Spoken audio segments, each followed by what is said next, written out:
I was scared. I was petrified because I was looking for my son, and I couldn't find him. Once again, we have young people engaging in gunfire who just really destroy the sanctity of what happened.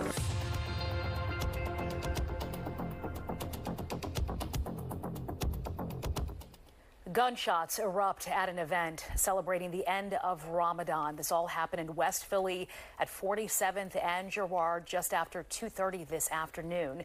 And witnesses tell us hundreds of people, including many children, ran for safety when the gunshots rang out. I'm Sheba Russell. And I'm Jason Martinez. Sources tell us multiple people have been shot. A lot of new information pouring into our newsroom here as our crews are at the hospital as well as the scene here. Let's first go to Steve at the scene. Yeah, no surprise, a lot of confusions. And just like I mentioned to you, Sheba, the initial number of people shot always changes. And we always get people, sadly, who are brought to the hospital later and end up saying they were wounded at this event. And that's the case here. Here is a picture that says it all. I'm standing yet in front of another playground in Philadelphia with Philly police crime scene tape all over. But look at this scene next to us. Evidence marker number 30. And that usually counts as many bullet shell casings that they found. They believe at least 30 shots were found. And look at that brass shell casing next to that woman's shoe. Now, a woman is among the wounded here. A woman is also among the arrested here. The only positive out of this, despite being filled with people, lots of kids, and as we pan left, look at that children's playground. That's the thing that caught my eye in our initial coverage today, with so many Philly police looking around for bullet shells. And believe it or not, a 15-year-old is among those both wounded and arrested. And sources tell me he was armed with an assault rifle.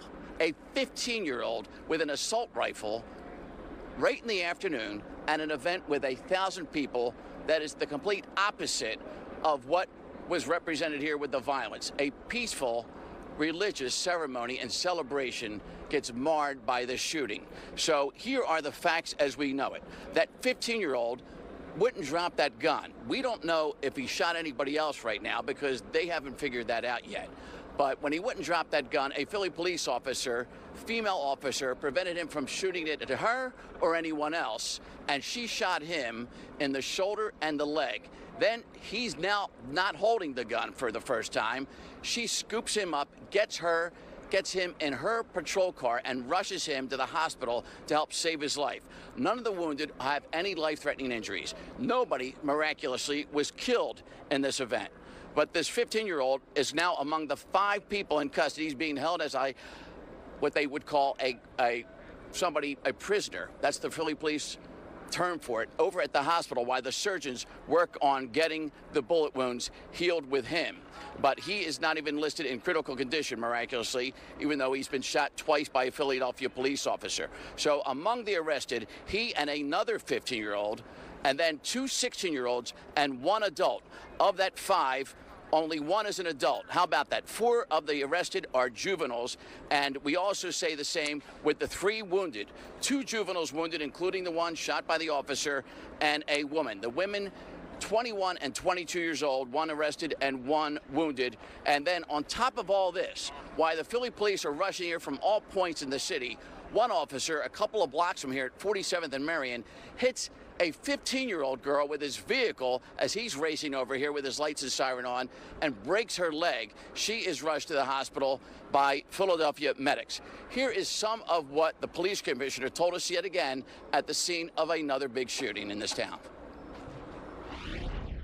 I walked through this event and we know that the majority, 99% of the individuals at this event are good people who wanted to have a good time.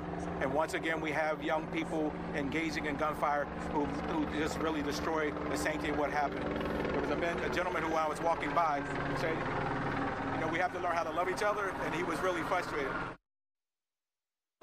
All right, so here we are, Jason Sheba. I'm going to send it back to you, and we don't know, but the police wouldn't be surprised, they just told me, if anybody else shows up at the hospital wounded. And maybe why would they wait to show up at the hospital wounded? Because a lot of times, some of the people that were shooting don't want to go to the hospital right away. They wait several hours hoping they'll look innocent, and they'll say they were shot somewhere else in the city, and they'll show up at a hospital, say in Northeast Philadelphia, trying to make pretend that they weren't part of this shooting. But this apparently was with two factions who apparently had nothing to do with this event, but were here nearby this massive event. And we're just going to pan over to wrap this up.